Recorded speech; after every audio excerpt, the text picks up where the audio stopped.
Qatar में 8 पूर्व भारतीय नौसैनिकों को फांसी की सजा सुनाए जाने से भारत और कतर के बीच तल्खियां और बढ़ गई हैं। कतर की एक अदालत के इस फैसले को लेकर सवाल उठ रहे हैं। आतंकवाद को बढ़ावा देने वाले कतर ने इन 8 पूर्व भारतीय नौसैनिकों पर इजरायल के लिए जासूसी का इल्जाम लगाया है और इसी के चलते उन्हें मौत की सजा सुनाई गई है। इजरायल हमास में जारी जंग के बीच पूरी दुनिया कतर की करतूतों को देख रही है। जिस तरह से वो हमास की करतूतों पर चुप है और इजरायल के एक्शन पर सवाल उठा रहा है। यही नहीं, कतर खुलकर हमास का बचाव कर यहां तक कि उसकी हर तरह से मदद भी करने के आरोप है। बता दें कि कतर में करीब 8.5 लाख भारतीय काम कर रहे हैं। ये भारतीय कतर में काम करते हुए अपने देश को भारी मात्रा में विदेशी मुद्रा भेजते हैं। ये पैसा भारत के विदेशी मुद्रा भंडार को बढ़ाने में अहम योगदान देता है। सबसे बड़ी बात यह है कि यहाँ काम कर रहे सभी लोग कुशल कामगार हैं।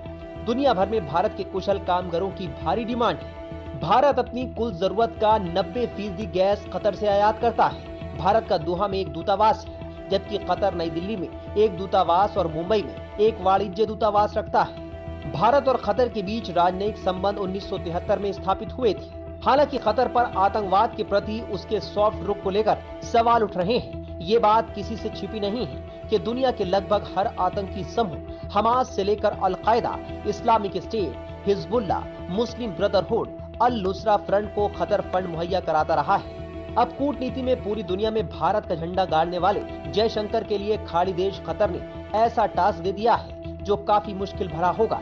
कतर शरिया कानून के तहत शासन करता है। भारत ने शुरुआत में तो इस मामले को कतर के सामने उठाया था और उन्हें बेदाग बताया था, लेकिन कतर की अदालत के फैसले के बाद भारत के लिए हालात बदल गए हैं। कतर के साथ भारत के रिश्ते ठीक रहे हैं, लेकिन ये नहीं भूलना चाहिए कि कतर पर आतंकी संगठनों की मदद के आरोप लगते रहे हैं। खासकर इजराइल फिलिस्तीन जंग के बीच हमास की मदद करने को लेकर कतर के पैसों के जरिए ही हमास इजराइल में हमले करता रहा है, लेकिन अभी तक इस देश के खिलाफ दुनिया में कोई आवाज नहीं उठी है।